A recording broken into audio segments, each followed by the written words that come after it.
Listos. Bueno, buenas tardes a todos. Muchas gracias por venir. Esta es la tercera conferencia del ciclo Las otras profesiones de los ingenieros de caminos que estamos llevando a cabo desde la demarcación de Galicia con la intención pues, de, a través de compañeros nuestros que están trabajando en sectores no tan tradicionales, ¿no? O haciendo cosas un poco distintas dentro de sectores típicos nuestros, pues nos van a contar el cómo han llegado hasta ahí, qué tipo de trabajo hacen. Y bueno, nos van a abrir pues, nuevos campos donde los ingenieros de caminos podemos ejercer y desarrollar nuestra labor. Como siempre, el entrevistador, que es el coordinador de las jornadas, es Miguel Ángel Núñez. Y hoy tenemos, bueno, él ya os va a presentar la jornada, así que ya directamente os paso con él. Y bueno, sabéis que podéis hacer preguntas a través del chat, que él le pasará después a los entrevistados al final. Muchas gracias. Así es. Buenas tardes a todos y antes de nada, muchas gracias al colegio de nuevo por hacer este evento posible, a nuestros invitados Carlos Bellas y Héctor Varela y a todos vosotros que nos estáis siguiendo por vuestro interés en esta charla online y en la serie de charlas que estamos organizando en el Colegio de Ingenieros de Caminos, Canales y Puertos de La Coruña. Es la tercera de la serie y bueno, así queremos continuar, ¿no? Que sea la tercera de muchas.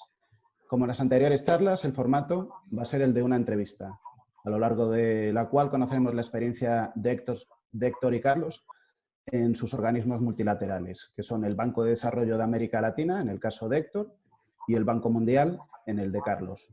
También conoceremos su visión sobre el papel que los ingenieros de caminos o ingenieros civiles pueden tener en ese ámbito, es decir, lo que pueden aportar. Como en las otras charlas, todos salvo los invitados Carlos y Héctor, Francisco y yo, estaremos con el audio silenciado y el vídeo apagado. Y a lo largo de la charla intentaremos tratar varias de las inquietudes que varios de vosotros habéis transmitido a través del formulario de inscripción. También habrá tiempo al final para trasladar otras preguntas que podáis realizar a través del chat, que iré rescatando, y empezamos. Para aquellos que no conozcáis a los invitados, os voy a contar un poco sobre ellos y empezamos a charlar. Héctor Varela es ingeniero de Caminos, Canales y Puertos por la Universidad Politécnica de Madrid. Cuenta también con un máster en Gestión y Financiación de Infraestructuras, Equipamientos y Servicios por la Universidad Politécnica de Madrid. Tras más de 15 años en el sector de la ingeniería en empresas como Ineco y Eptisa, Héctor ha participado en la planificación, financiación y desarrollo de numerosas infraestructuras, principalmente autovías y autopistas, algunas de ellas en Galicia, desde La Coruña. Desde 2014 es ejecutivo principal de la Vicepresidencia de Infraestructuras del Banco de Desarrollo de América Latina, o CAD, como es conocido, y desde hace muy poco está en su hub de Uruguay, en Montevideo. Por el otro lado tenemos a Carlos Bellas, desde Washington. Carlos es ingeniero de Caminos, Canales y Puertos por la Escuela de La Coruña. Ha desarrollado su carrera en el sector de la ingeniería, Comisión Europea en la Dirección General para la Movilidad y Transporte, que se encarga de las políticas comunitarias sobre movilidad. Si me equivoco, me corriges, Carlos. En la Oficina Comercial y Económica de la Embajada Española en Estados Unidos y desde 2017 en el Banco Mundial, donde actualmente es ya un profesional, especialista en transporte y donde ha participado en proyectos de transporte e infraestructuras en países como Ruanda, Bolivia, Brasil, y actualmente estás en el Departamento de América Latina y el Caribe.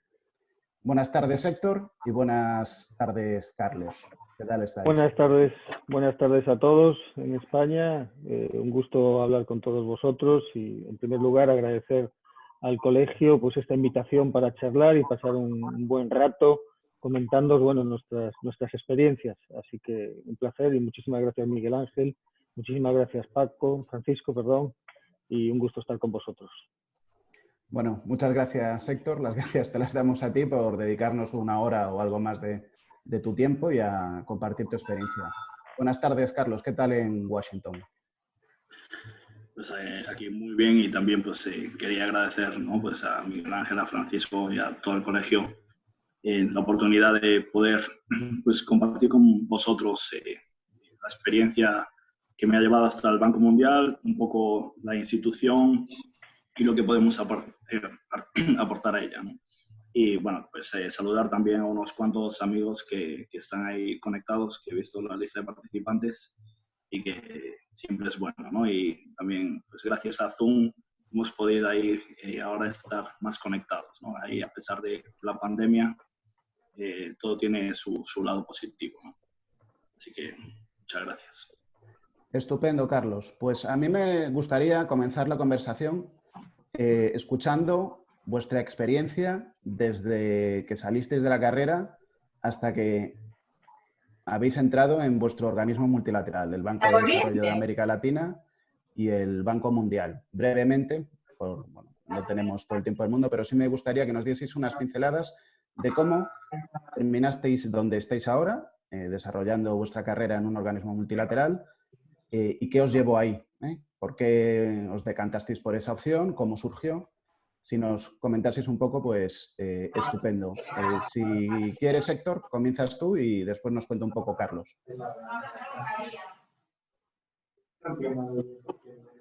¿Hola? ¿Ya?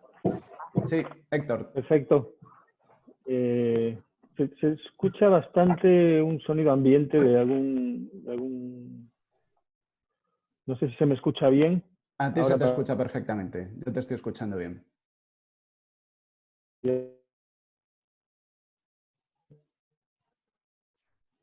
Estupendo. Bueno, estudié en Madrid. Cuando yo estudié en Madrid la carrera, faltaba un año para que se abriera la escuela de La Coruña. Entonces decidí estudiar en Madrid. Y allí empecé a trabajar. Trabajé primero en una pequeña ingeniería que se llama Clotos, que era de carácter generalista. Luego trabajé en INECO, en proyectos ferroviarios, tanto de mercancías, de alta velocidad, principalmente de alta velocidad. Y bueno, PISA me ofreció ir a La Coruña, a su delegación regional como director de proyectos y consultoría, para llevar para llevar sobre todo la consultoría de autovías de peaje en sombra que se empezaba a desarrollar en el año 2005. Yo entré como coordinador ese año y al poco me nombraron director de proyectos y consultoría del noroeste. Y bueno, ahí en Coruña estuve trabajando 9 años, muy buenos, con mucho trabajo, que la verdad, a partir del 2010, como todos sabemos, empezó a decaer el trabajo en ingeniería. Y bueno, tuve suerte de que me llamaran de CAF. La verdad es que me considero afortunado de un máster que yo había hecho en el año 2003 de gestión y financiación de infraestructuras. Pues había un vicepresidente de CAF que solicitó perfiles, solicitó perfiles para un puesto y le dieron el mío. Me preguntaron si podían pasarle mi perfil a CAF. Cuando me hablaron de CAF, yo pensé que era CAF Ferrocarriles. Luego ya investigando vi que era una multilateral. Y yo la verdad es que siempre tuve la espinita de trabajar para algún organismo multilateral. Yo había tratado de entrar en la comisión en el año 2002. Bueno, por poquito no entré y me quedó esa espina y la verdad que me alegré mucho cuando me llamó CAF. Me entrevistaron, tuve una serie de entrevistas y en el año 2014 me contrataron para ir como especialista en infraestructura carretera a Bolivia, donde CAF tiene una importante cartera de proyectos financiados en carreteras, cerca de 2.000 millones de dólares en carreteras financiadas, ¿no? Actualmente. Una cartera de 2.000 millones. Y estuve allí desde el 2014 hasta principios de este año. A principios de este año pues me han trasladado a Montevideo, estoy en Uruguay, en el hub que tenemos en la región sur, ¿no? Una pequeña descripción de mi trayectoria profesional. Estupendo, Héctor, muchas gracias. Y Carlos, cuéntanos tú, ¿cómo recalaste en el Pues Banco Mundial? En mi caso es un poco ahí el producto de la crisis, ¿no? Ahí yo empecé caminos en el 2005 y terminé en el 2011. Bueno, fui de Erasmus ahí entre medias a Milán. Y bueno, cuando terminé en el 2011, pues la situación no podía ser más terrible, ¿no? Entonces ahí, bueno, había empezado a colaborar un poco con una academia, pero también pues me seguí formando, ¿no? Empecé económicas en la UNED, empecé los cursos de doctorado en la escuela para pues, tener más conocimiento sobre todo en temas de transporte sostenible y movilidad, ¿no? Que pues obviamente caminos quizás ahí falta como profundizar. Y ahí en el 2013 eché una beca, también porque un amigo mío había conseguido esa beca pues, el año anterior. Conseguí ir a Bruselas a estar 6 meses en la DigiMove, que es la Dirección General de Movilidad y Transporte, trabajando sobre todo en temas de sistemas de transporte inteligentes, Multimodal Journey Planner, etc. Y de ahí, bueno, pues también intenté entrar en la comisión, pero ahí complicado.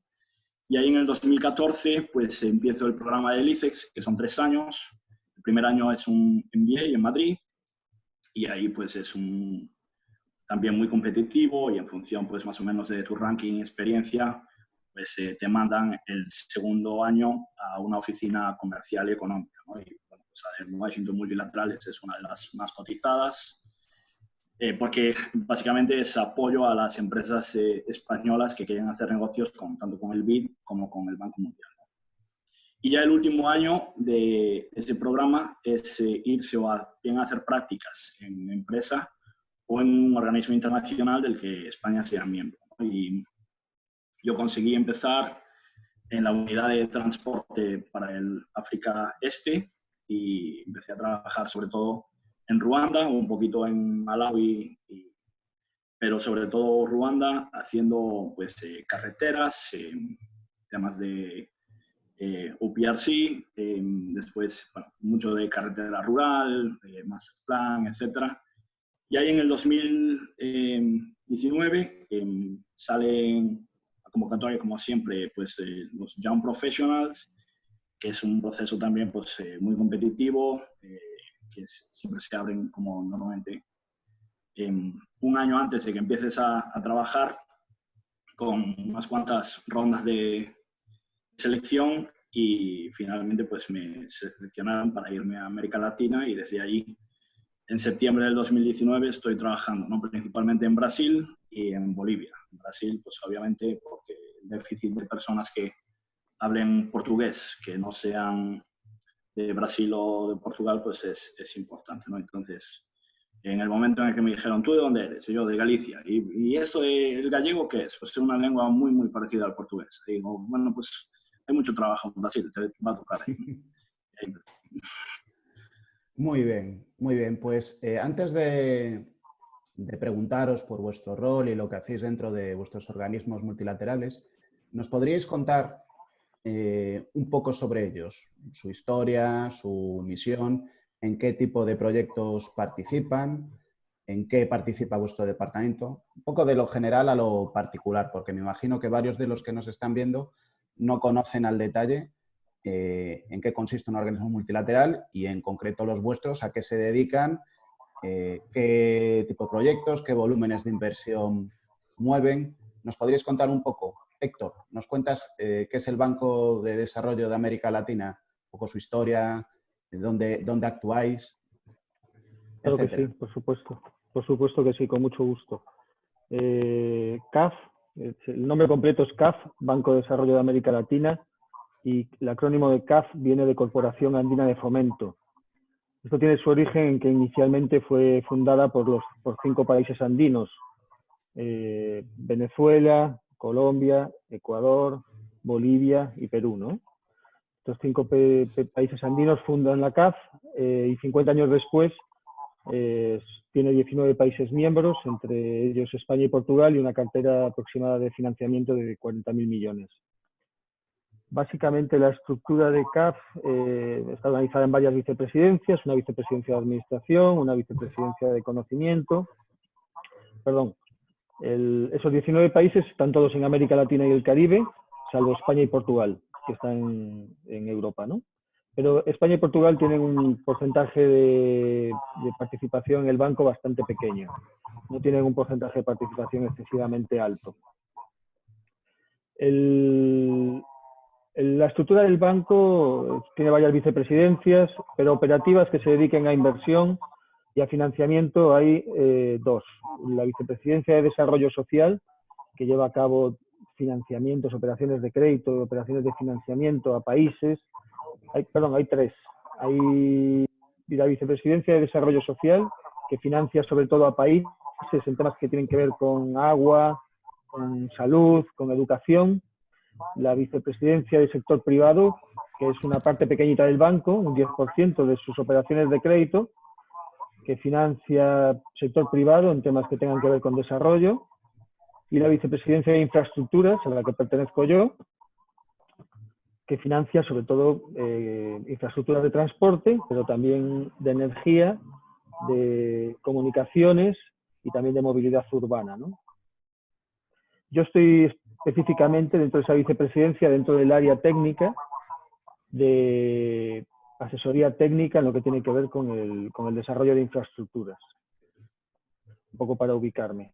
Y bueno, la actividad de CAF principalmente un 85% es financiar a los países para el desarrollo de infraestructuras que apoyen el desarrollo humano y económico.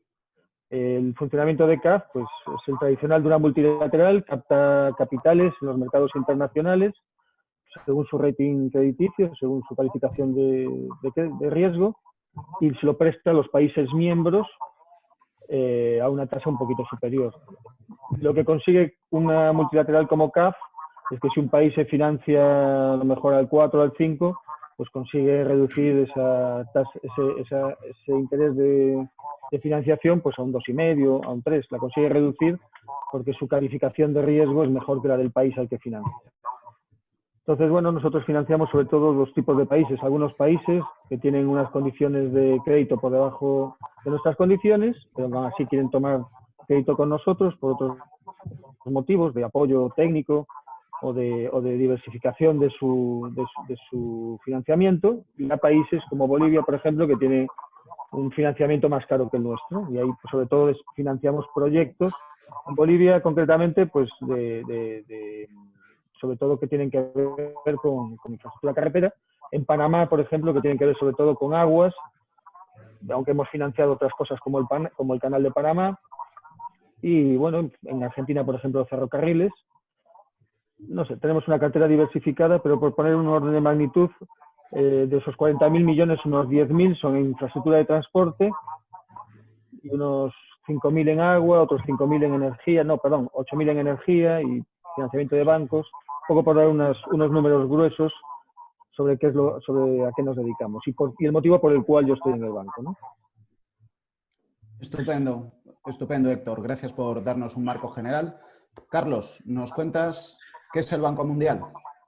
Venga, pues el Banco Mundial es una institución que nació en el 1944, ¿no? La conferencia de Bretton Woods. Somos la institución un poco gemela del FMI, que también nació pues, en esa misma conferencia. Y al principio, pues, el banco estaba concebido para el desarrollo, no tanto, sino para la reconstrucción, ¿no? Y ahí nace el Banco Internacional para la Reconstrucción y el Desarrollo.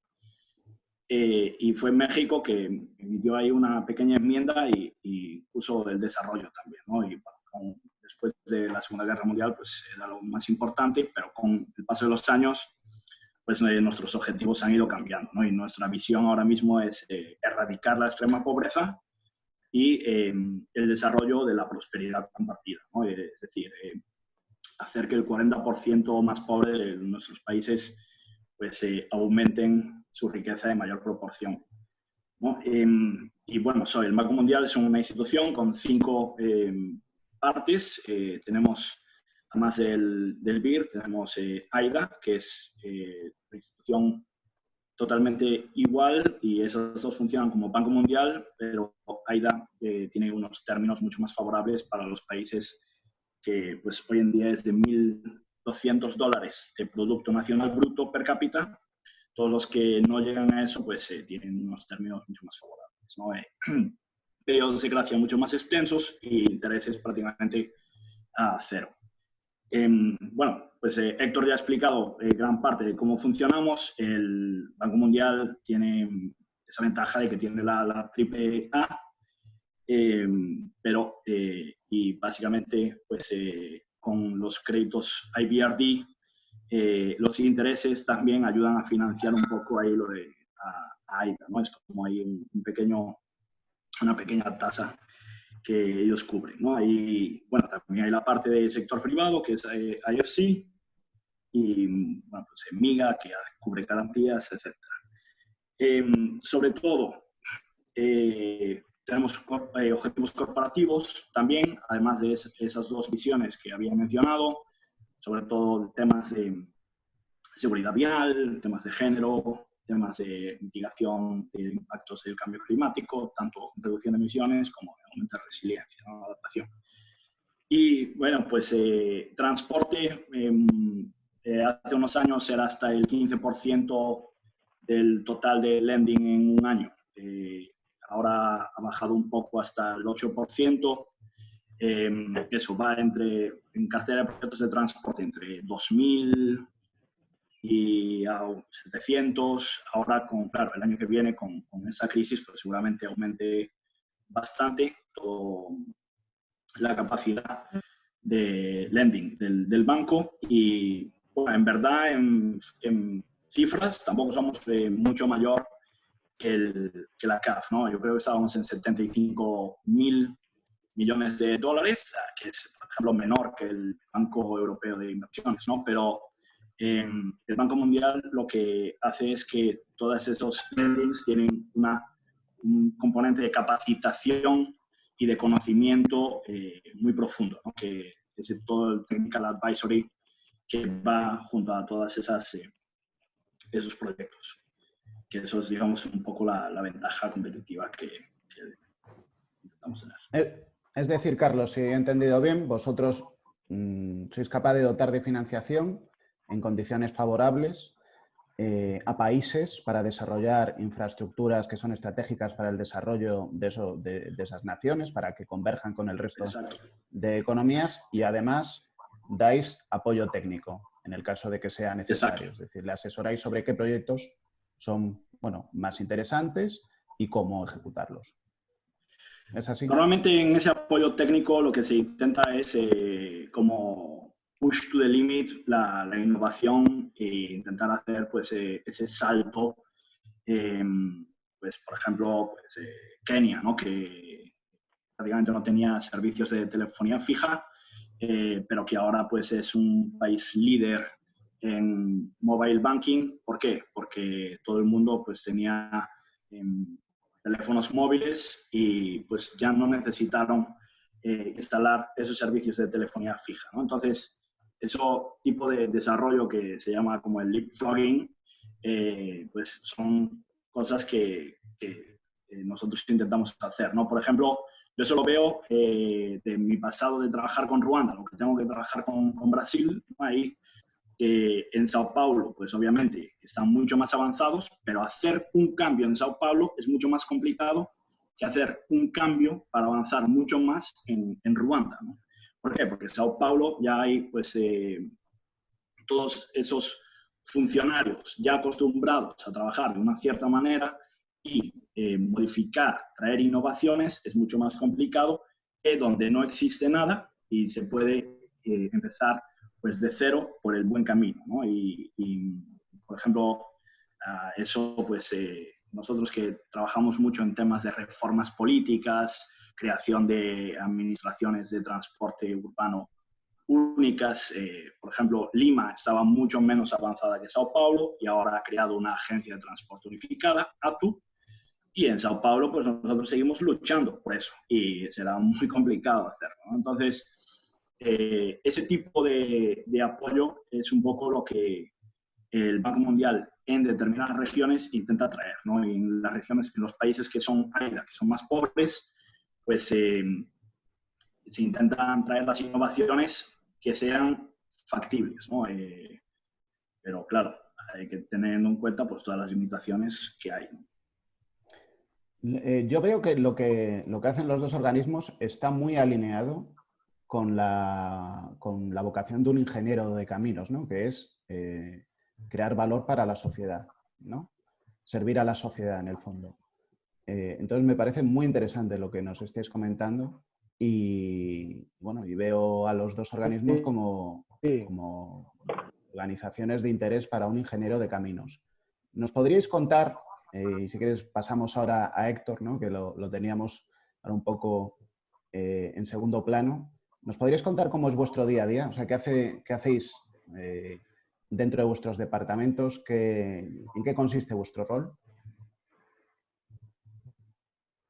¿Héctor? Bueno, pues creo que Héctor... Sí, bueno, sí, por supuesto, te comento, pero aprovecho tus palabras y aprovecho... No, creo que ese tipo de organismos... No sé si se me escucha bien. Sí, sí, ahora sí. ¿Me escuchas? Sí, ahora te escucho. Estoy de acuerdo contigo en que el espíritu de este tipo de organismos está bastante alineado con la actividad tradicional de los ingenieros de caminos, ¿no? En el sentido de que tenemos una vocación de agregar a la sociedad y de generar riqueza a través del desarrollo de infraestructura, que al final lo que pretenden es desarrollar una infraestructura productiva que promueva el desarrollo. En el caso de CAF, su visión es desarrollar infraestructura productiva que apoye el desarrollo de los países y promover la integración regional como un modo para generar un mayor desarrollo, ¿no? La diferencia entre CAF y el Banco Mundial es que CAF, el Banco Mundial abarca muchos más países y está en muchos más países. Nosotros estamos más ubicados en América Latina y el Caribe, ¿no? Pero básicamente las dos instituciones son tan parecidos, tienen unos objetivos muy similares y unos criterios muy similares. Nosotros al final, pues bien, cuando estamos en una operación de crédito, no es una operación de crédito comercial. Pretendemos que el proyecto sea eficiente, que tenga alto impacto, hacer una transferencia de conocimiento entre distintos países, tratar de aplicar las mejores tecnologías. Tienen un funcionamiento muy similar. Bueno, volviendo a lo que me preguntabas del día a día, bueno, mi rol es el de asesoría técnica en las operaciones de crédito, de financiamiento de infraestructuras de transporte. ¿Esto qué quiere decir? Esto quiere decir que yo trato de identificar los riesgos que tienen las operaciones de crédito, tanto en el momento inicial en que se evalúan, como mientras están en desembolso, y tratar de proponer mitigantes que reduzcan estos riesgos. Pongo un ejemplo. Nosotros vamos a ver una operación de crédito en una carretera. Si los diseños veo que están mal, propongo que se vuelvan a rehacer los diseños.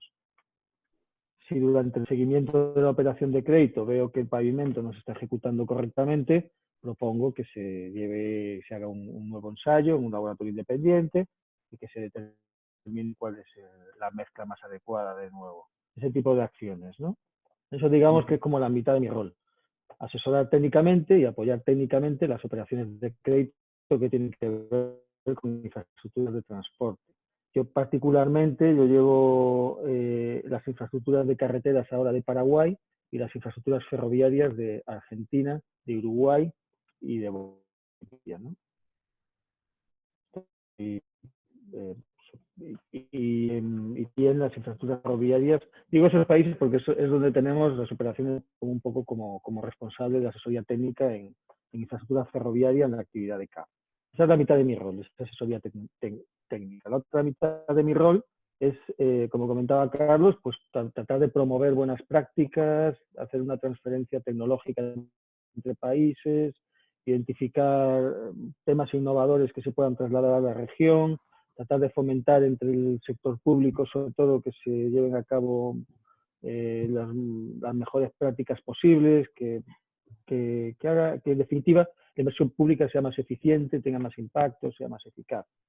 Esos diría que son los dos grandes aspectos de mi labor, ¿no? Por un lado, la asesoría técnica, operaciones de crédito en infraestructuras y por otro lado, pues promoción de buenas prácticas entre el sector público principalmente. Entendido. Y Carlos, ¿nos cuentas un poquito sobre lo que haces todos los días dentro del Banco Mundial? Bueno, básicamente es como muy parecido, ¿no?, a lo que Héctor ha contado. Imagínate que pues, uno de vosotros trabaja en el Ministerio de Fomento de los países donde el Banco Mundial, CAF, BID, el Banco Asiático de Desarrollo, etcétera, tenga operaciones, pues durante esas operaciones se controla pues, toda la contratación que se hace, se apoya pues, técnicamente en los términos de referencia para todas esas contrataciones que, pues, que contengan esas innovaciones y que sean pues, lo más ventajosas también, ¿no? para el país, no solo económicamente, sino eso, técnicamente para intentar pues, mejorar el estado del arte que pueda tener la red de transportes o de movilidad en una ciudad o en ese país. Después, obviamente, pues la creación de negocio, ¿no? Entonces, también reuniones con los ministros, en nuestro caso, pues siempre son la contraparte pública, ¿no? Y por lo tanto, pues reuniones con los ministros de Hacienda, reuniones con los ministros de Obras Públicas y con, obviamente, pues, con secretarios, subsecretarios, etcétera, para pues ver qué futuros proyectos pueden ser financiados, ¿no? Y después también pues tenemos toda la parte de advisory, digamos, de research, ¿no? Ahí, y la analítica. Entonces, pues ahora mismo, pues para poner un ejemplo, ¿no? Está de moda el COVID-19, pues cómo es que ha bajado la demanda de las empresas de transporte, digamos, logística, de transporte público, etcétera, durante el periodo de confinamiento, ¿no? Y qué necesidades tienen de liquidez, cómo se puede planear la desescalada, qué tipos de ayudas económicas van a ser necesarias durante la desescalada y, bueno, sobre todo ahí estamos trabajando en aumentar el espacio para peatones y para bicis en las ciudades, ¿no? Estamos ahí de advocacy, pues un poco siguiendo lo que Bogotá ha hecho, pero bueno, pues también Milán, ahora Barcelona lo está proponiendo, París, y para evitar, porque si baja la demanda del transporte público y toda esa gente se va al transporte privado, vamos a tener coches aparcados hasta encima de las aceras, ¿no? Entonces, ¿cómo tenemos que aprovechar estas crisis y transformarlas en oportunidades, ¿no? Pues igual que Holanda había hecho en el 73, ¿no? Que transformó con la crisis del petróleo sus calles para hacerlas más bike-friendly. Me parece muy interesante lo que decís ambos, ¿no? Alguno de los asistentes nos preguntó, bueno, tenía cierta inquietud por saber la capacidad de decisión, de influir, de impactar de vosotros como ingenieros de caminos en proyectos de desarrollo, y yo creo que lo que nos habéis contado ya ha dado respuesta, ¿no? Veo que tenéis pues, roles que al final bueno, creáis valor, ¿no? Al final, que es esa... una de las vocaciones, ¿no? Del ingeniero de caminos, crear valor para la sociedad a través de las infraestructuras. Siguiendo un poco lo que nos comentabas, Carlos, sobre el COVID-19, que está, bueno, nos está golpeando en todo el mundo y a la vez, ¿estáis haciendo algo en particular en el Banco Mundial, además de lo que me comentabas, para ayudar a la recuperación económica, adelantando quizás inversiones o intentando levantar financiación para proyectos que se ejecuten ya y estimular a la economía viendo la que se nos viene encima? Sí, pues justo yo creo que management está mirando eso, ¿no? Yo creo que ahora mismo hay una necesidad absoluta de financiar proyectos. Tenemos varios tipos de proyectos, ¿no? Se puede financiar directamente como un proyecto de inversión o se puede apoyar la reforma de determinadas leyes y Development Policy Framework, que es como, digamos, hago esta reforma y tú recibes 200 millones, o 300 millones, o 400 millones de dólares al momento, ¿no? Y ese tipo de apoyo ahora para COVID responsive en sanidad, pues está, la gente está trabajando ahí como 20 horas al día, ¿no? Los colegas de sanidad. Pero obviamente todas las demás prácticas estamos ya investigando qué tipo de proyectos van a ser necesarios en el futuro, ¿no? Y sobre todo el transporte va a haber como 2, 3 tipos, ¿no? Uno va a ser como de apoyo a todas las empresas concesionarias, autopistas, empresas de aviación, todas las que están sufriendo para evitar que haya bancarrota. Y después el otro es la inversión productiva, ¿no? Y sobre todo inversión productiva un poco hacia el Green New Deal, ¿no? Ahí de la producción más sostenible. Entonces, la producción de la construcción de infraestructuras de transporte urbano, más tránsito y sobre todo de transporte activo. O sea, porque es posible que la gente pues no vaya a utilizar tanto el transporte activo, ¿no? Se puede ver que ahora Corea y China tienen hasta un 40-45% menos de demanda, a pesar de que ya se ha recuperado la economía un poco en sus transportes públicos. Entonces, eso podría ocurrir, ¿no? Entonces, tenemos que evitar que las ciudades queden totalmente colapsadas de vehículos, y la única manera de hacer eso es promover más el transporte activo y manejar mejor esa demanda de transporte. Entonces, eso es parte de ese segundo rol que la gente está haciendo. Y el último punto sería meter innovación, de intentar conseguir datos de demanda dinámica, es decir, que nuestras matrices ODS, que en muchos de esos países, por ejemplo en Sao Paulo, es como cada 10 años, de cómo podemos conseguir que las personas informen a la agencia de transportes o al operador de qué tipo de transporte, de movimientos van a hacer y qué modos de transporte van a necesitar de antemano, ¿no? Y para los operadores poder modificar esa oferta en función de esa demanda, ¿no? Entonces, vamos a ver si podemos conseguir esos pilotos. Hay un poco de movilidad como servicio en función de demanda, que hay ciudades en América Latina pues, que tienen la capacidad, ¿no? Lo que pasa es que la burocracia pues, siempre pone ahí esos palos en las ruedas. Bien, Carlos. Y Héctor, en relación al CAF, ¿estáis haciendo algo para, en relación al coronavirus? ¿Alguna actuación en el área de infraestructuras? Voy de lo general a lo particular, ¿no? El primer requerimiento que los países miembros de CAF están haciendo están en línea con necesidades de apoyo presupuestario, ¿no? En esta situación de pandemia, los ingresos de los países están reduciendo sustancialmente y, sin embargo, los gastos se están incrementando exponencialmente para poder soportar la pandemia y para poder atenderla.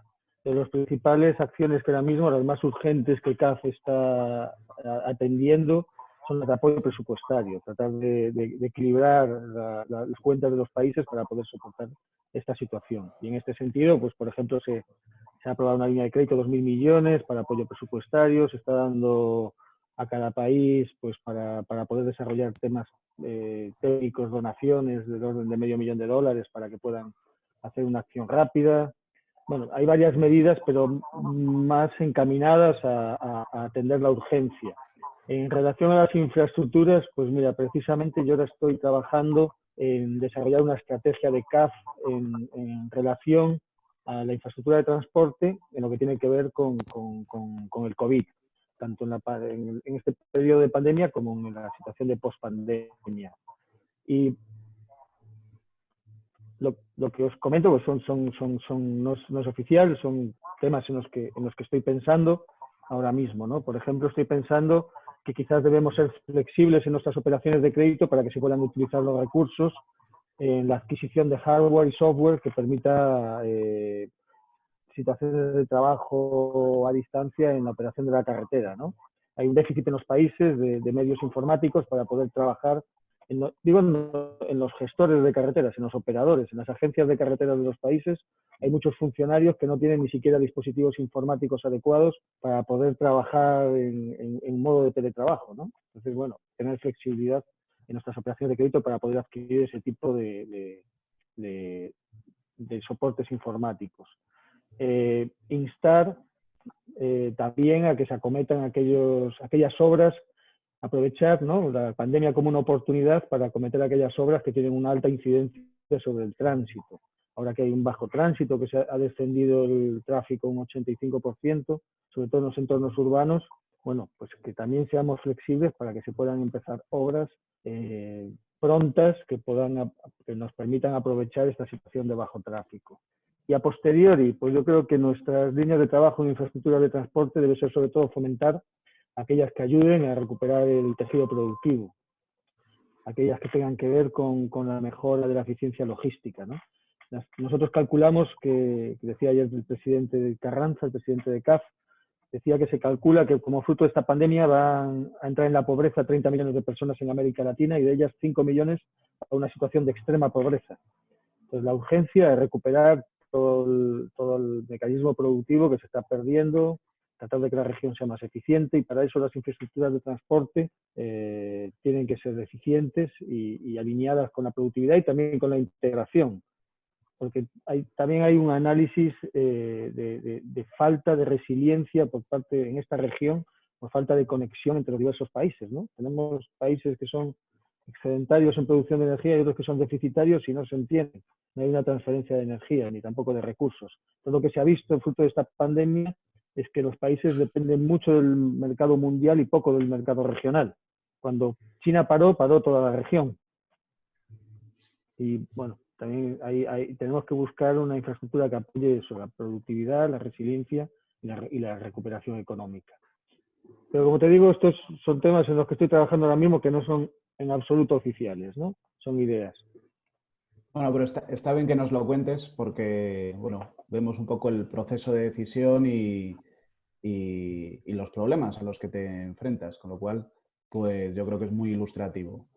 ¿Diríais que esto es uno de los retos más difíciles a los que os habéis enfrentado?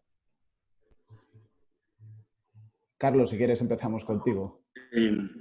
Bueno, obviamente hay uno de los retos más complicados. Yo creo que la manera en la que el Banco Mundial está respondiendo, y yo creo que no solo el Banco Mundial, o sea, en Latinoamérica estamos viendo también como tanto el BID y la CAF están respondiendo de una manera extremadamente rápida, ¿no? Y de apoyo a las necesidades del cliente, mucho más client focus, desde luego. Y bueno, o sea, la cantidad de trabajo que está haciendo, ¿no?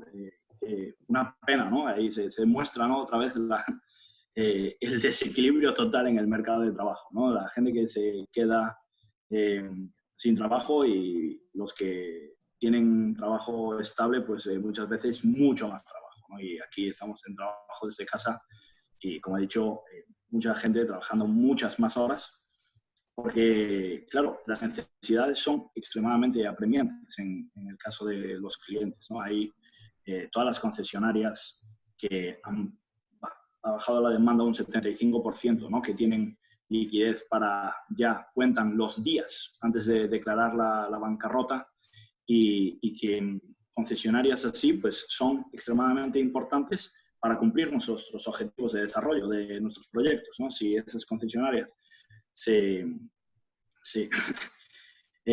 paran, obviamente pues nuestros objetivos de desarrollo no serán alcanzados, ¿no? Entonces es uno de los mayores problemas, y otro desafío yo creo que es como sobrepasar pues la tradicional burocracia, ¿no? y la falta de desarrollo digital también en los países, ¿no? Incluso yo que trabajo en Brasil, la conectividad de las personas para trabajar a remoto, pues a veces es un poco complicado, ¿no? Incluso en una ciudad como Sao Paulo.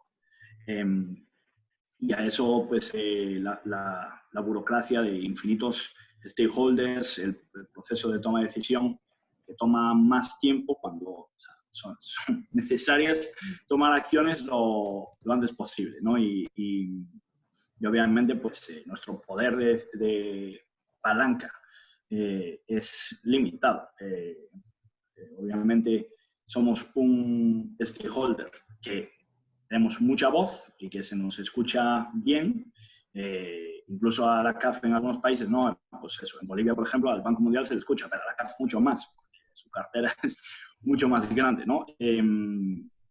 Pero a veces, o sea, obviamente tenemos poder, pero el poder es limitado, ¿no? Los decision makers, ellos tienen sus decisiones. Y ahora mismo, pues, con todas las necesidades que hay, todo el mundo está como intentando llegar a sus necesidades y hay una cacofonía de voces y eso pues limita mucho más el radio de acción. Pero a pesar de eso, pues la gente sigue empujando e intentando llegar a acuerdos y a explorar nuevas acciones, ¿no? A pesar de todas las dificultades que existen. Y Héctor, en CAF, ¿también lo estás viendo la crisis actual como uno de los mayores retos profesionalmente? Bueno, lo cierto es que profesionalmente es un reto, pero yo creo que es un reto a nivel global, ¿no?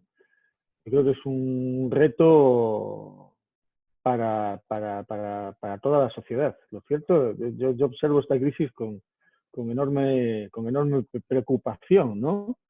Porque yo creo que se están produciendo cambios que son para quedarse. Son cambios que se van a quedar, ¿no? ¿Y cuáles son estos? Pues los adivinamos, pero no nos atrevemos a decir cuáles son los que se quedan o no, pero todos nos imaginamos, todos los temas que tienen que ver con teletrabajo, todas las restricciones de movilidad, toda la reducción de viajes internacionales. Bueno, yo creo que eso es probable que veamos, estemos viendo cosas que vayan a prolongarse en el tiempo y que se instalen en la sociedad, ¿no? Y profesionalmente, pues la verdad es que yo creo que va a ser un reto para todos los profesionales que nos dedicamos a las infraestructuras de transporte, ¿no? Para los ingenieros.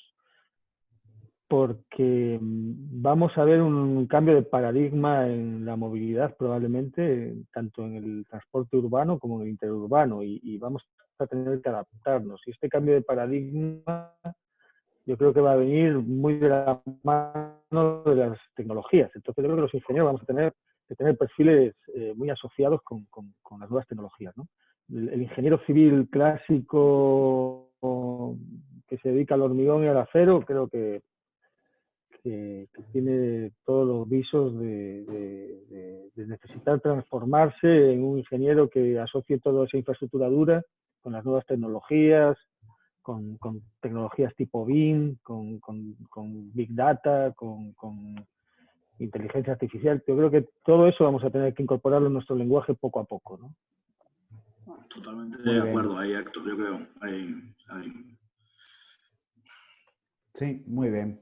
Pues yo creo algunos como yo que ya somos mayores no lo conseguiremos, pero por ejemplo Carlos Bellas ya lo usa con fluidez.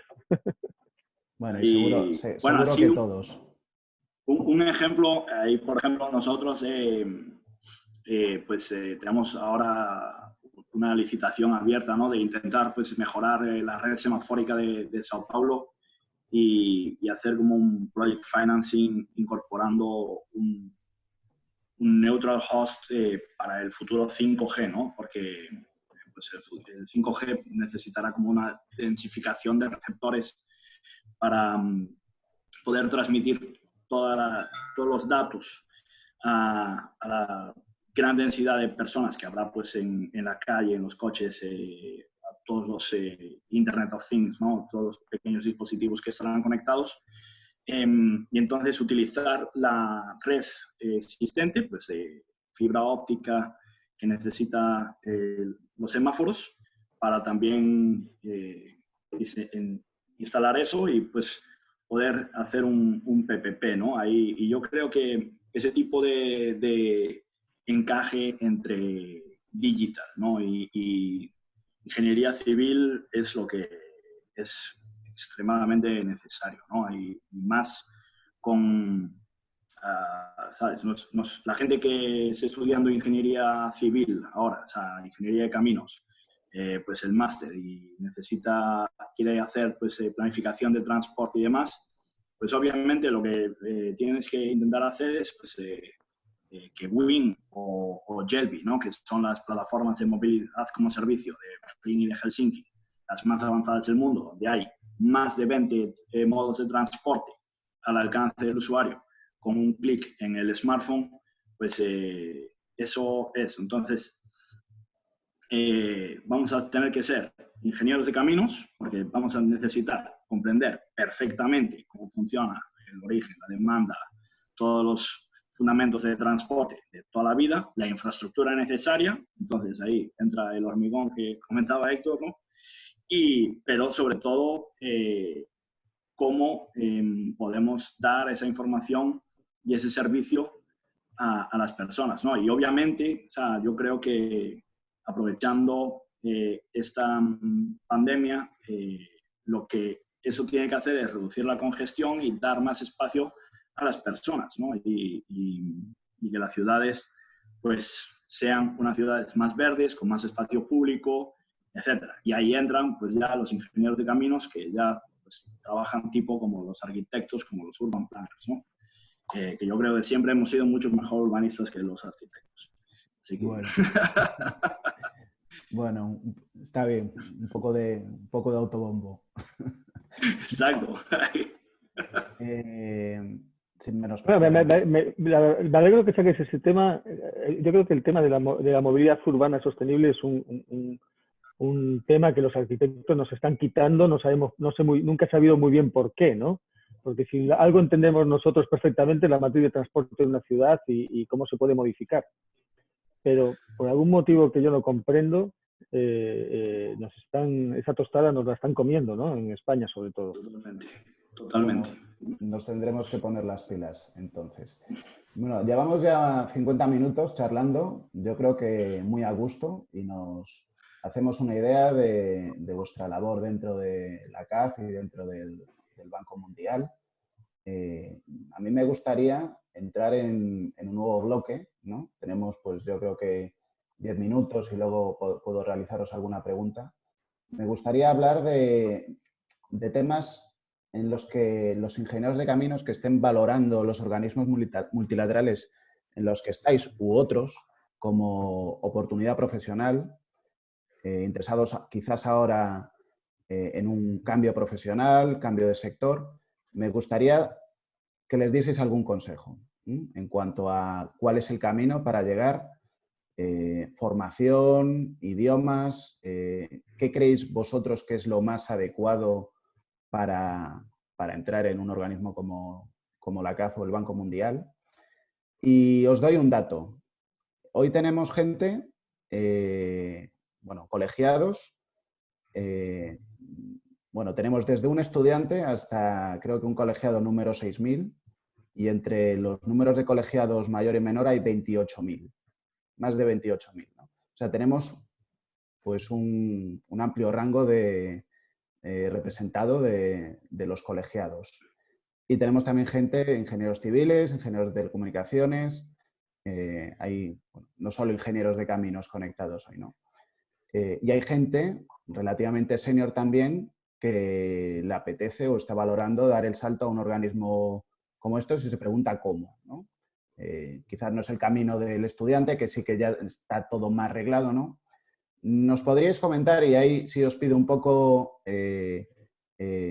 Carlos, que nos comentes, pues, un ingeniero junior con 2-3 años de carrera o recién salido de la escuela, ¿qué consejos le darías? Y a Héctor te voy a preguntar, pues, el caso de alguien que quizás ya lleva 15 años de trayectoria y se plantea, pues, ¿y ahora qué hago, no?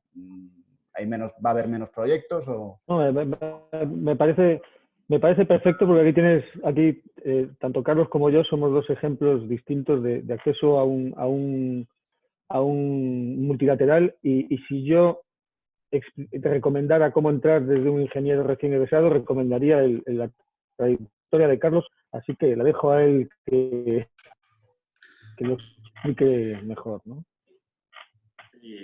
Carlos, yo creo que de formación, pues obviamente, cuantas más lenguas, mejor. Obviamente, bueno, es un no-brainer, ¿no? Es fundamental, pero el francés ayuda mucho también, la verdad. Pues el portugués, en el caso de determinadas regiones, pues también.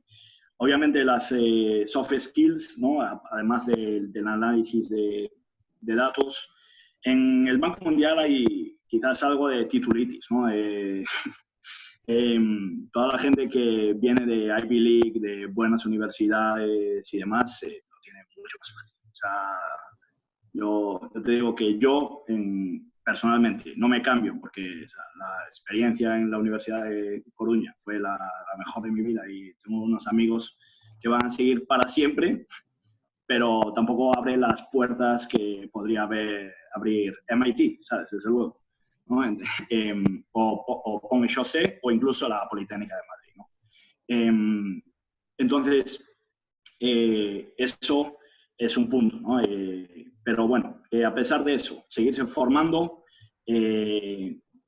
másters, innovación, saber estar al state of the art, dónde está la nueva tecnología, o sea, nueva movilidad como servicio, el Building Information Modeling, todo, o sea, tienes que estar como al día de lo más novedoso, ¿no? E ir más allá de lo que en la escuela te enseñan, ¿no? Entonces, te tiene que entrar el gusanillo de qué es lo que está sucediendo a día de hoy, ¿no? Y pues, obviamente, pues, la gente que hace research y demás, doctorado, pues, lo tiene más fácil para entrar, por ejemplo, de Young Professional.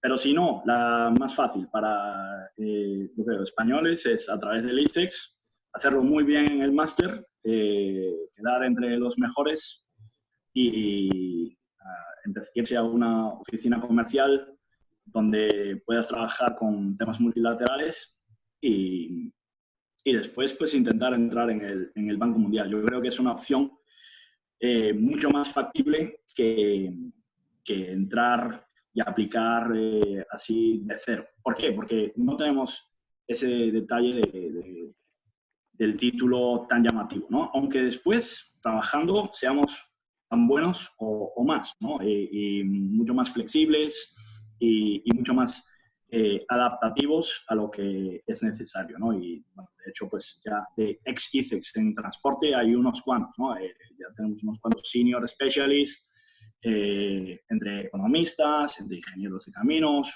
ingenieras también, obviamente. Entonces, todo es. Y sobre todo, conocimiento de las necesidades de desarrollo. O sea, es decir, innovación, pero cómo se puede trasladar la innovación a los países que más lo necesitan, ¿no? Entonces, si alguien ha ido de intercambio, ¿no? Yo me acuerdo de toda la gente de Ingenieros Sin Fronteras, ¿no? Que hace un trabajo excelente de apoyo al desarrollo. Pues la gente que se va a Honduras, ¿no? Como se iban ellos, o a Tanzania, ¿no? Yo me acuerdo cuando estaba aquí que con Ingenieros Sin Fronteras que trabajaba para proyectos de agua en Tanzania. Todo esto que te da la visión necesaria del desarrollo es fundamental. Entonces, es un poco esa mezcla de innovación, pero que al mismo tiempo conozcas las necesidades de esos países. Muy bien, Carlos. Veo que además, o sea, nos recomiendas claramente el camino del ICEX como uno de los más adecuados para llegar a un organismo de este estilo. O me imagino que también ganando experiencia en otros organismos multilaterales, ¿no? Asomando la cabeza y aprendiendo, ¿no? Y estar, pues, al día del estado del arte. Y estar al día, ¿no? Muy bien, Carlos. Héctor, cuéntanos, ¿cuál crees tú para un profesional más senior, cuál sería el camino para cambiar de sector y entrar en uno de estos organismos? Sí, antes de contaros al respecto, quiero reforzar el mensaje de Carlos, ¿no? Yo tengo un par de compañeros, ingenieros de caminos, que han entrado a través del ICEX. No están en mi área técnica, están en otras áreas operativas, pero han entrado, son ingenieros de caminos y han entrado a través del ICEX. Un ingeniero de caminos de Santander y otro ingeniero de caminos de Madrid, ¿no? Y han entrado con el mismo trayecto que ha descrito Carlos. Con respecto a yo la verdad es que mi acceso acá fue fortuito, ¿no? Fue una casualidad. Pero, ¿qué recomendaciones puedo dar? Yo creo que cuando estos organismos buscan a alguien con con más experiencia buscan a alguien que tenga experiencia, ¿no? Que pueda aportar, que tenga un nivel de conocimiento que le permita charlar con el cliente de igual a igual y con unos conocimientos similares. Yo creo que en mi caso me ayudó también un poco el haber trabajado en diversos ámbitos, ¿no? Yo estuve en ferrocarriles, estuve mucho en carreteras en EPTISA. Cuando conocí a Carlos en Coruña, yo estaba como responsable del Plan de Movilidad Urbana Sostenible en La Coruña y de la Oficina Tecnológica de Movilidad. O sea, tenía un perfil así un poquito amplio y de mucha relación con las instituciones públicas. Entonces yo creo que estos organismos buscan también a alguien que tenga curiosidad, que tenga ganas de conocer cosas, que pueda aportar a sus clientes, que en ese sentido que tenga experiencia, que sea flexible, porque al final la interlocución que uno tiene es de alto nivel, es con nivel de viceministro, ministro, y uno tiene que tener flexibilidad, conocer que lo mejor es enemigo de lo bueno, adaptarse a las circunstancias. También es importante que piensa que lo suyo es lo mejor y cómo se hace es lo mejor. Y, bueno, es complicado poder trabajar en este tipo de organismos porque estás con otra gente que tiene enfoques distintos, intereses distintos, culturas distintas. Pero yo creo que por dar unos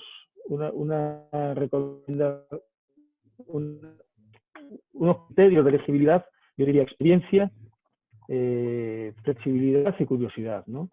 Yo creo que serían los que propondría. Entendido. Para un ingeniero que ya tenga experiencia, que tenga unos años de carrera. Y una manera de entrar, pues la mía es complicada porque fue casualidad, ¿no? Pero hay bastantes concursos, como dice Carlos, son complejos, y en ese sentido, para tener mayor posibilidad de acceder a ese tipo de puestos mediante concurso, un modo de llevarlo a cabo es, por ejemplo, tratar de participar como consultor o en consultorías, relacionarse con este tipo de instituciones y ir agarrando experiencia en ese sentido para luego, cuando salga un puesto, pues tener esa experiencia en participar en proyectos o en trabajos con organismos multilaterales. Me imagino que tanto en el Banco Mundial como en el CAF tienen procesos de selección reglados, ¿no? Mucha gente ha preguntado por ellos, pero bueno, yo creo que lo mejor es remitirles, ¿no?, a las páginas web y que los procesos de selección se publican en redes sociales, en las web de los organismos. Y bueno, yo creo que es mejor pues simplemente mencionarlo, ¿no? y darles ese punto de información, ¿no? Para que la gente se informe, más allá de que nos lo contéis. Sí, ambos organismos suelen publicar sus ofertas laborales en las páginas web y también publicitarse en LinkedIn y a través de otras plataformas, ¿no? Los mecanismos de contratación del Banco Mundial yo creo que son mucho más reglados que los de CAF. Los de CAF son un poquito más heterogéneos, pero los del Banco Mundial son siempre iguales, ¿no? Bueno, muy bien. Mira, básicamente una lista larga de candidatos, se establece la lista corta y se entrevista en un panel tanto de miembros técnicos como de especialistas de recursos humanos, ¿no? Y bueno, si quieres, Miguel Ángel, os comento rápido que el Banco Mundial tiene el programa de jóvenes profesionales, ¿no? Que es también 5 años de contrato y 2 años como de aprendizaje, que es en el que estoy ahora mismo, y después como otros 3 años ya de especialista en el área donde se trabaja, ¿no? Y normalmente abre todos alrededor del mes de junio, y máximo de edad, pues 32 años, ¿no? Y para la gente que tenga como unos 5 años de experiencia, pues es una muy, muy buena opción. Siguiendo con lo que comentas, Carlos, ¿cuál es la trayectoria profesional de un ingeniero o alguien que entre como ya un profesional dentro del Banco Mundial? O sea, ¿qué opciones se le abren, ¿no?, una vez terminado ese proceso, que me parece una opción muy atractiva para un ingeniero? Aquí tenemos como dos opciones, ¿no? Está el camino técnico y está el camino de embajador / político, ¿no? Y entonces, el camino técnico, una persona puede terminar, bueno, después de especialista, vas a especialista senior y después especialista líder, como ya es como el especialista que tiene más conocimiento, más experiencia en determinados temas, ¿no? Y de ahí, pues, a manager, ya de diferentes unidades, y ya puedes seguir hacia director, etc. Después tienes la parte que es, como digo yo, de político, que sería el manager de país o líder de diferentes prácticas en un país, pero que ya está enfocado en lo que llamamos Country Management Unit, ¿no? La directoría de país. Y increíblemente los transportes, pues nunca nos vamos demasiado por el Country Management Unit, a pesar de que ellos manejan el budget, el dinero. Cada vez hay más que se están decidiendo por eso. Yo creo que ahí sí necesitas más el tema también de international relationships, un poco de esas soft skills y demás. A mí sí me llama ese camino, por ejemplo. O sea, yo estoy estudiando ahora ingeniería en geografía e historia, ¿no? Y además es mi hobby, o sea, de geografía e historia, la geopolítica y demás, ¿no? Entonces, bueno, quién sabe en un futuro si decidiré ir por ese camino, ¿no? Pero tienes como esas dos opciones, ¿no? Porque al final la matriz va por áreas geográficas y por temas de diferentes sectores, ¿no? Bien. Héctor, tú me comentabas en una charla que tuvimos hace poco que también dentro del CAF existían, más allá del ámbito técnico, otros en los que los ingenieros también podían desarrollarse, que es un poco lo que nos está explicando Carlos. Es así, ¿no? Sí. O sea, digamos que hay como dos tipos de... Tengo compañeros españoles que son ingenieros, no de caminos, pero pues industriales que se han ido por la parte más relacionada con el negocio y la institucionalidad, ¿no? Y normalmente es un perfil que entra temprano en la institución, ¿no? Entra temprano en la institución en el sentido de que ya tiene una inquietud relacionada con las finanzas, con la banca, con el desarrollo. Es por ahí que entra al core de la institución. Los especialistas, como es mi caso, que ya entran por un motivo relacionado con su experiencia en esa especialidad, es más difícil que agarren ese camino, ¿no? Pero quién sabe. El caso es que, bueno, yo creo que, como dice Carlos, él entra temprano en el banco y está en la disyuntiva de qué camino va a elegir, ¿no? Y está bien. Muy bien. Pero la realidad es que para entrar ya con cierta experiencia tienes que tener especialidad en un tema, ¿no? Muy bien, pues yo creo que antes de entrar en el turno de preguntas y respuestas, os traslado una y va al hilo de un comentario de Javier Vázquez, que ha dejado aquí, pues yo creo que es la respuesta a tu pregunta, Héctor, sobre por qué los arquitectos tenían tanta visibilidad en el urbanismo y en la movilidad, ¿no? Y nos dice que es porque lo dibujan mejor, ¿no? Y yo lo aprovecho para preguntaros si veis alguna laguna. Estoy completamente de acuerdo. Es Y yo un aprovecho para déficit que yo... preguntaros si veis alguna laguna en el perfil de un ingeniero de caminos. Claramente. Yo veo una laguna clara en nuestra capacidad para vendernos, ¿no? En nuestra capacidad para vender, no para obtener resultados, que somos muy capaces de obtener los resultados, sino que una laguna para vender los resultados que obtenemos. Ahí los ingenieros de caminos, entre los que me incluyo, tenemos una tendencia a ocultar nuestra labor y a pecar de modestia y a no tratar de venderla.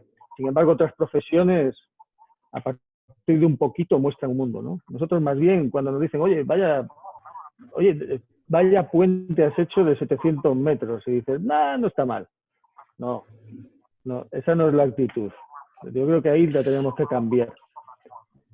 Y esa visión del ingeniero esa visión del ingeniero apocado y resignado al servicio público que no quiere mostrarse socialmente, yo creo que tenemos que tratar de eliminarla, y el primer sitio donde hay que eliminarla es en las escuelas, ¿no? Carlos, te veo asintiendo. Entiendo que Totalmente de piensas acuerdo, lo mismo. totalmente de acuerdo. Sí, y bueno, yo creo que ahí, y sobre todo, yo creo que es necesario ahí la visión holística, ¿no? Yo creo que lo que he aprendido, sobre todo en el Banco Mundial, es trabajar eso, pues con especialistas, con economistas, especialistas de medio ambiente, de clima, sociales, ¿no? De género.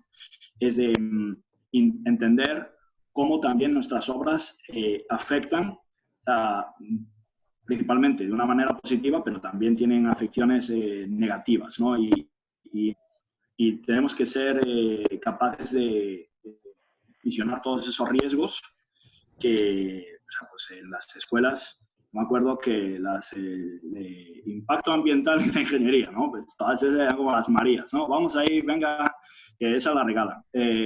Y no es así, o sea, eso es fundamental, y sobre todo en áreas en el desarrollo, ¿no? Donde, pues imagínate hacer una carretera pues, a través de la Amazonia, ¿no? Por ejemplo, ahí en Bolivia, yo me acuerdo que Evo quería hacer una carretera conectando a Paraguay por el medio del Chaco, donde hay pueblos que no han tenido contacto con la civilización, ¿no? Y imagínate, pues, las afecciones que hacer una carretera como eso puede tener. Entonces, ese tipo de visión yo creo que es también fundamental, además de lo que ha mencionado.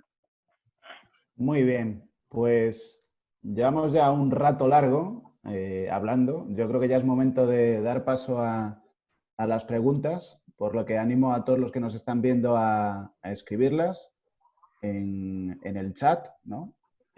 Ya veo que ha habido algunas, pero yo creo que hemos cubierto los temas de la pandemia y de lo que hace falta cubrir, ¿no? En la formación o forma de ser de un ingeniero para tener más impacto.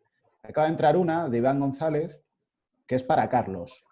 ¿Vale? Desde el Banco Mundial, una vez se financia una actuación en un país, se supervisa todo el proceso de licitación, contratación, ejecución e incluso la gestión, la operación y explotación de la infraestructura.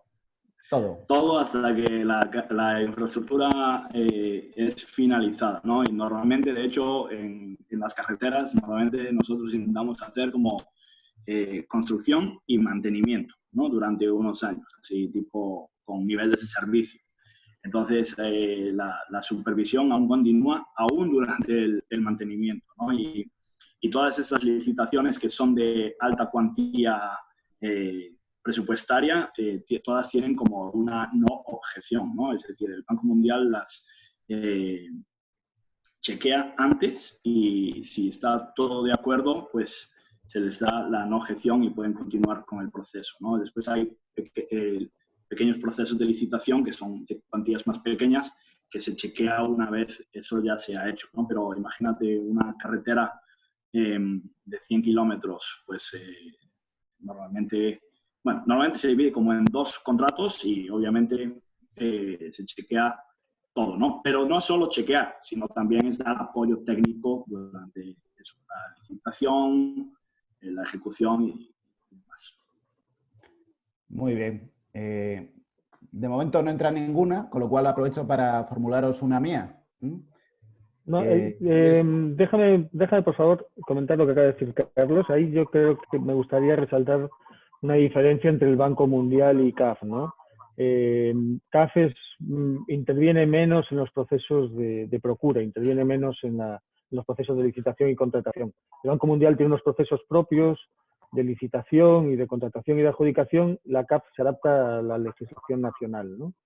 Entonces, nosotros no funcionamos con no objeción, nosotros funcionamos con recomendaciones, pero no tenemos esa cultura de no objeción. Es un poquito distinto. Ahí yo creo que son los dos elementos el elemento que más nos diferencia a un banco y al otro. Totalmente, ¿no? Entendido. Y eso hace también que sea mucho más flexible la CAF, ¿no? que el Banco Mundial, ¿no? Y por ejemplo, pues muchos países pues, prefieren trabajar con la CAF por esa flexibilidad aunque a lo mejor el precio sea mayor, ¿no? A veces el trabajo del Banco Mundial es farragoso, ¿no? Si además de ser más baratos sois más flexibles, ¿qué vamos a hacer nosotros? Mira, yo os quería preguntar por la movilidad geográfica, ¿no? Ya nos habéis hablado un poco de la movilidad funcional. Carlos, tú has estado en Bolivia, en Washington. Héctor, tú has estado en Bolivia también y ahora en Montevideo. Me imagino que es habitual, ¿no?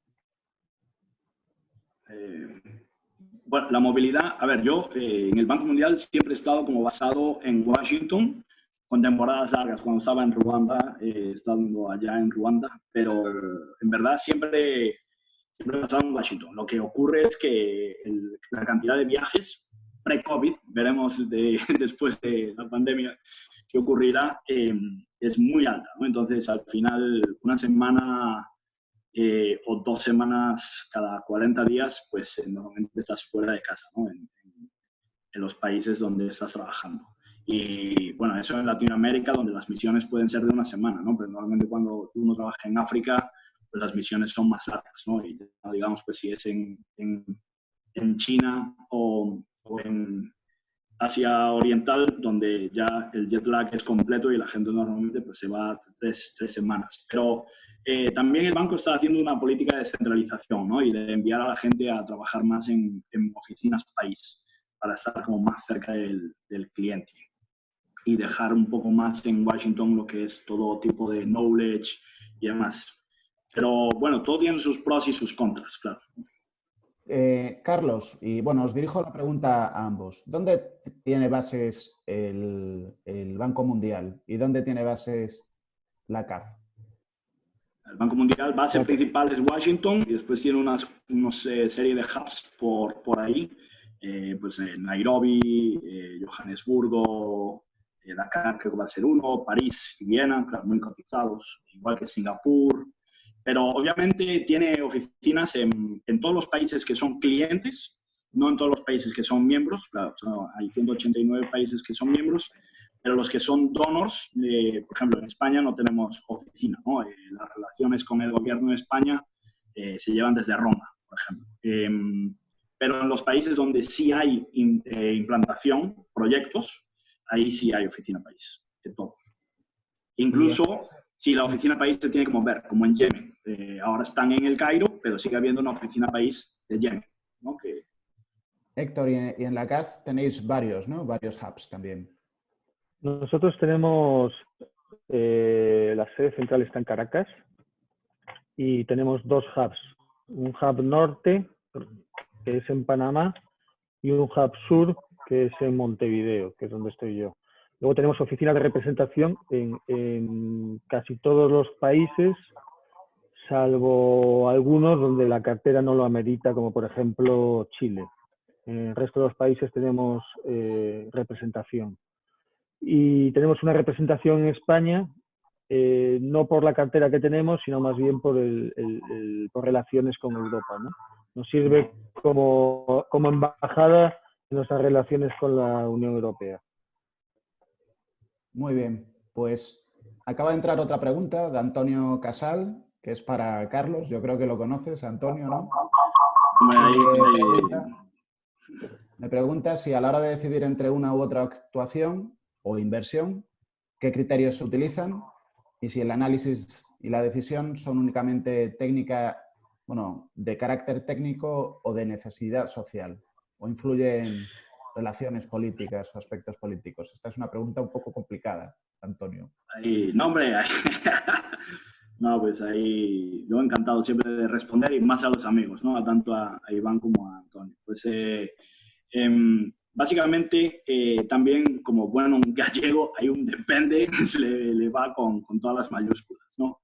Obviamente se analiza la necesidad económica, o sea, se hace siempre un análisis y las tasas internas de retorno necesitan ser normalmente mínimo de un 6%, ¿verdad? Pero claro, es totalmente diferente un poco a una inversión privada, ¿no? Donde tendría que ser mucho mayor. Pues también tenemos los criterios sociales, ¿no? Porque eso al final es el objetivo principal del banco, es cómo vamos a favorecer la región donde se instale ese proyecto o el país donde se haga ese proyecto en nuestros objetivos, que son la reducción de la pobreza. Es decir, todos nuestros proyectos van enfocados a ello, ¿no? Y obviamente la decisión de los ministros y del gobierno de turno en alocar los recursos para unos proyectos u otros, el banco tiene una estrategia y tiene como unas ventajas en unos sectores sobre otros y pues intentamos siempre como alocarlos para cubrir la mayor parte de los sectores, pero si el gobierno pues quiere poner el foco en educación, pues normalmente el foco de los proyectos del Banco Mundial van a educación, ¿no? Y, por ejemplo, eso también nos ayuda a veces de que management pues, vea transporte como algo problemático, que trae accidentes, que trae problemas y también, pero los clientes necesitan carreteras, ¿no? Sobre todo, imagínate, en lugares como África, donde sus índices de accesibilidad rural a veces son del 30%, ¿no? Y el índice de accesibilidad rural es que tienes una carretera accesible todo el año a menos de 2 kilómetros de esa vivienda, ¿no? Que es lo que mide el RAI. Muy bien. Pues no entra ninguna pregunta. Yo creo que ya hemos abusado bastante de vuestro tiempo. Llevamos 1 hora y 20 minutos. En mi caso ha sido un rato muy agradable con los dos. Os doy las gracias por haber dedicado este tiempo a tener una charla en el Colegio de Ingenieros Caminos, Canales y Puertos de Galicia a través de Zoom. Es curioso, pero estando cada uno en su casa, incluso al otro lado del charco, pues estas herramientas y la situación, que es una desgracia, pues nos está haciendo estar un poquito más cerca. Doy también las gracias a todos los interesados que están ahora mismo viéndonos. La charla ha sido muy interesante y doy las gracias al Colegio de Ingenieros Caminos, Canales y Puertos por habernos dado este espacio y haber promovido esta idea que bueno, yo creo que está resultando bastante atractiva para todos los colegiados y también para los no colegiados que están uniéndose, conectándose a nuestro canal Zoom. Y doy paso a Francisco, el secretario, que debe estar viéndonos, me imagino. Ahora se conecta. Muy bien, te veo atento, Francisco. Pues lo dicho, muchas gracias a todos, a Héctor y a Carlos por ofrecerse a participar y gracias al colegio, Francisco. Y por mi parte, pues yo creo que damos por finalizado el evento. Ahí, sí, si me permitís, ahí como dar también pues ahí todos los saludos a los amigos que se han conectado ahí y bueno, gracias al colegio. Y yo creo que había una pregunta que te estás olvidando de hacer de que si volverías a estudiar, ¿no? Caminos y demás, y yo desde luego sí, y además en la escuela de Coruña y sin ninguna duda, ¿no? Y yo creo que de ahí lo mejor que nos llevamos los ingenieros de caminos, que no ocurre en otras carreras, es la gran cantidad de amigos normalmente que queda, ¿no? Que las dificultades unen. Y yo de eso es de lo que más orgulloso estoy de ser ingeniero de caminos, más de cualquier otra cosa, ¿no? Y así que de tener ese grupo de amigos. Bueno, pues esperemos que las dificultades que estamos sufriendo como sociedad ahora por el COVID-19 y las que vemos en el horizonte nos unan también. Y bueno, Héctor, gracias a ti también por haberte... No, por mi parte, muchas gracias a vosotros por la invitación. Ha sido un gusto haber estado con vosotros, poder charlar con todos estos compañeros de profesión y de otras profesiones y bueno, compartir toda nuestra experiencia. La verdad es que me siento bien, muy cómodo y aquí estoy para lo que necesitéis.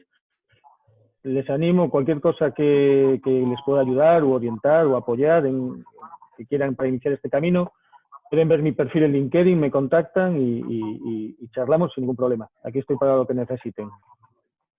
Muchas gracias por tu ofrecimiento, Héctor. Muchas gracias, Carlos, también. Y Francisco, yo creo que terminamos.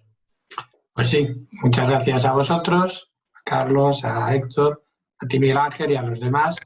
Y bueno, la semana que viene pues tendremos una charla con Santiago Menéndez, en este caso en el campo de la logística.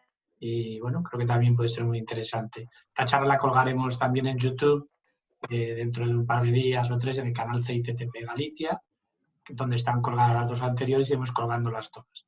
Por si queréis mandar a algún amigo o repetir, escuchar alguna cosa concreta. Bueno, muchas gracias a todos. Adiós. Gracias. Adiós. Chao, chao.